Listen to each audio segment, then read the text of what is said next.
Good morning everyone.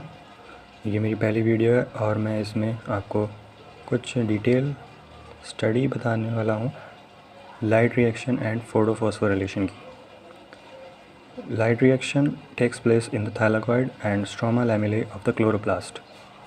It is a light dependent reaction. Light reaction have two kinds of photosystems, photosystem first and photosystem second. Photosystem first and photosystem second, इन दोनों को इनका नाम असल में इनकी discovery के बेसिस पे मिला है, photosystem first and photosystem second. ये फोटोसिस्टम्स क्लोरोप्लास्ट के अंदर पाए जाते हैं. जैसे हम यहाँ पे देख पा रहे हैं, फोटोसिस्टम सेकंड जो है हमारा inner side of the inner membrane में मिलता है. किसकी मेम्ब्रेन? क्लोरोप्लास्ट की. तो क्लोरोप्लास्ट की मेम्ब्रेन में क्या होता है हम थोड़ा डिटेल में देखेंगे. जब लीव्स, प्लांट्स की लीव्स सनलाइट को एब्जॉर्ब करती हैं तो ये जो हमारा एंटीना मॉलिक्यूल है, this is a photosystem second, तो कुछ स्पेसिफिक लाइट को ही ये एब्जॉर्ब कर पाती हैं, जो है 680 नैनोमीटर्स लाइट. तो एंटीना मॉलिक्यूल क्या करता है, उसके अंदर बहुत सारे पिगमेंट्स हैं. ये आप देख पा रहे हैं, ग्रीन ग्रीन मैंने बनाए हैं, ग्रीन ग्रीन. तो ये एक्साइट होते हैं यहाँ पर ये एक्साइट होते हैं और इलेक्ट्रॉन्स होते हैं इनके पास और ये एक्साइट होते हैं. इलेक्ट्रॉन्स एक्साइट होते हैं इनके साथ. तो यहाँ पर जो आप देख पा रहे हैं क्लोरोफिल ए में CHL लिखा है.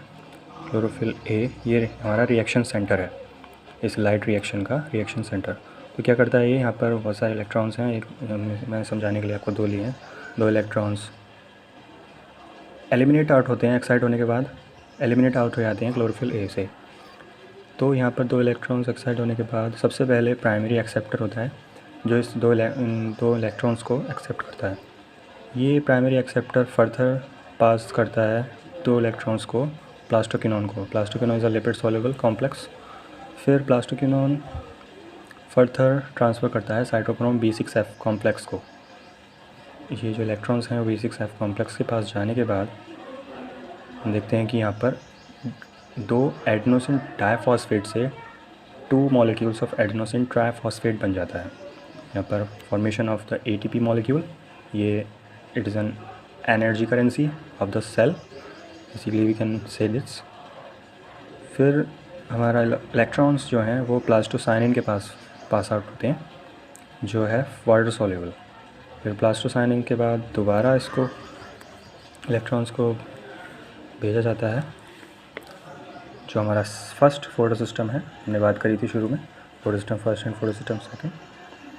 फोटोसिस्टम फर्स्ट क्या करता है, सेम है फोटोसिस्टम, लेकिन यहाँ पर एक डिफरेंस है कि फोटोसिस्टम फर्स्ट सिर्फ 700 नैनोमीटर की लाइट को ही एब्जॉर्ब करता है. और ये जो फोटोसिस्टम फर्स्ट है ये कहाँ पाया जाता है? Outer side of the membrane. Membrane किसकी बात करें हम? क्लोरोप्लास्ट की. ये सब जो हो रहा है, ये हम पूरी रिएक्शन में पढ़ेंगे आगे, ये हम सब क्लोरोप्लास्ट के अंदर हो रही है. सो मूव ऑन कि यहाँ पर लाइट हमारी जो है सनलाइट, इलेक्ट्रॉन्स जो हमारे यहाँ से लाइट रिएक्शन मैंने आपको दिखाने के लिए यहाँ से भी लिया है, वही सेम लाइट है. तो इलेक्ट्रॉन्स यहाँ पर भी एक्साइट होते हैं इन मॉलिक्यूल्स में, इन पिगमेंट्स में एक्साइट होने के बाद क्लोरोफिल ए के पास जाते हैं, this is reaction centre. 2 electrons excite होते हैं और जाते हैं इस first primary acceptor of the photosystems first molecule. ठीक है, फोटोसिस्टम फर्स्ट मॉलिक्यूल है आयरन सल्फर प्रोटीन कॉम्प्लेक्स, इसे हम ऐसे भी बोल सकते हैं. और iron sulphur protein complex further pass करता है 2 इलेक्ट्रॉन्स को फेराडॉक्सिन के पास. अब फेराडॉक्सिन क्या है? फेराडॉक्सिन के पास NADP रिडक्टेज एंजाइम होता है. इस एंजाइम की ज़रूरत इसलिए पड़ती है क्योंकि यहाँ पर आप देखेंगे कि NADP प्लस जो है चेंज होता है NADPH2 में. This is NADPH2 by the presence of enzyme NADP reductase. ठीक है, तो इलेक्ट्रॉन्स पास होता है. अगर हम देखें कि यहाँ पर इलेक्ट्रॉन्स एलिमिनेट आउट हो रहे हैं, पास आउट हो रहे हैं from one complex to another, तो यहाँ पर इलेक्ट्रॉन्स की कमी भी हो जाती है इन फोटोसिस्टम्स में. इन दोनों में इलेक्ट्रॉन्स की कमी हो जाती है. तो इस कमी को कंपनसेट करने के लिए हमारे पास कुछ ऑक्सीजन इवॉल्विंग कॉम्प्लेक्स हैं। ऑक्सीजन इवॉल्विंग कॉम्प्लेक्स क्या करते हैं, ऑक्सीजन को एलिमिनेट करते हैं। तो यहाँ पर हमें वाटर मॉलिक्यूल की ज़रूरत होती है, बिकॉज प्लांट्स को वाटर मॉलिक्यूल की ज़रूरत होती ही है ना। प्लांट्स को बहुत ज़्यादा पानी की ज़रूरत होती है। तो हम यहाँ पर कह सकते हैं प्लांट्स को जब हम वाटर देते हैं तो वाटर स्प्लिट होता है 4 hydrogen ion plus 4 electron plus oxygen में। ऑक्सीजन इवॉल्व होगी, वो सराउंडिंग हमारे एनवायरनमेंट में फैल जाती है।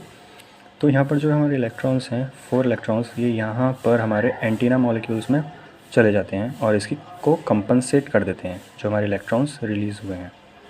तो फॉर द वे तो हम देखते हैं कि हमारे इलेक्ट्रॉन्स की कमी कभी पूरी क्या कहते हैं, हमारी जो इलेक्ट्रॉन्स की जो कमी को पूरा करता है ये वाटर मॉलिक्यूल।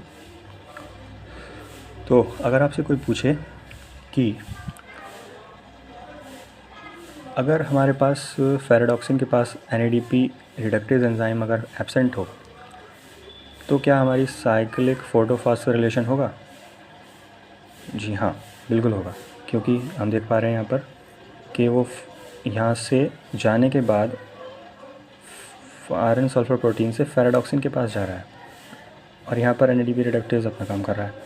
तो फेराडॉक्सिन के पास जाने के बाद वो प्लास्टोसाइनिन को इलेक्ट्रॉन भेज देगा और ये साइकिल फर्दर ऐसे ही चलती रहेगी। तो इसे हम कह सकते हैं साइक्लिक फोटोफॉस्फोरिलेशन। ठीक है। और एक ख़ास बात, इस पूरे मॉडल को, ये जो मॉडल है मतलब एक तरीके से डायग्रामेटिक रिप्रेजेंटेशन है, तो इस मॉडल को हम कहते हैं Z scheme model. Z scheme model क्यों कहते हैं कि आप देख पा रहे हैं कि यहाँ पर जेड शेप बन रहा है, जेड अल्फ़ाबेट जेड तरह, तो इसीलिए इसको जेड स्कीम मॉडल भी कहा जाता है। ठीक है। Okay, so I rest my case. Thank you. अगर आपको ये वीडियो पसंद आई है तो प्लीज़ कमेंट में कुछ लिखें, लाइक करें। Thank you.